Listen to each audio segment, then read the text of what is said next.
Rochester, having finished up session, and thought it was time to give you a quick update about what happened in the legislative session in 2012. We were able to avoid a do-nothing session by coming forward at the last few hours, actually, of the session with a small bonding bill. Certainly wasn't what we had hoped for and was far short of the governor's $775 million suggested budget. And of course missing, because it was a smaller amount, was the Mayo Civic Center and zip rail for Rochester. We did get a few things in that bill for the southern part of the state. The Hormel Institute was able to get its new building, Cancer Research Center, funded somewhat. We also had a little bit of funding for Zumbro River, which needs the Zumbro Lake area, which needs some dredging. And also the RCTC Workforce Co-location Center was in that package. It was small, and yet it did get that bipartisan support it needed to pass this year.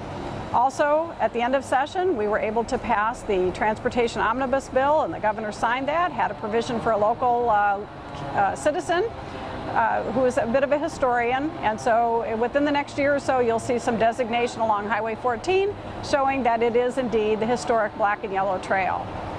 Also, at the very end of session, in the wee hours of the night, we finished passing the Minnesota Vikings Stadium. It is a jobs bill. It was one of Governor Dayton's top priorities for the session, and while controversial, we were able to pass that without using current general fund revenue. It will be funded by electronic pull tabs and backed up with user fees for those who go to the game and have luxury boxes, or it's kind of also known as a luxury box ticket tax. So while it's not ideal and there was a lot of controversy around it, we did end the session finally focusing on jobs. And again, that was able to happen because there was bipartisan support, and we did have the Democrats step up and pass those bills for the Republicans, who just simply weren't able to get the full complement of their delegation to vote for these bills. So all in all, I think this will go down in history as not a very successful legislative session, but some good things happened for the folks in the southern part of Minnesota, and for that I'm very grateful.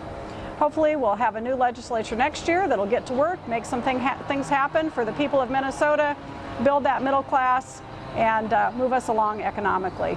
Until next time.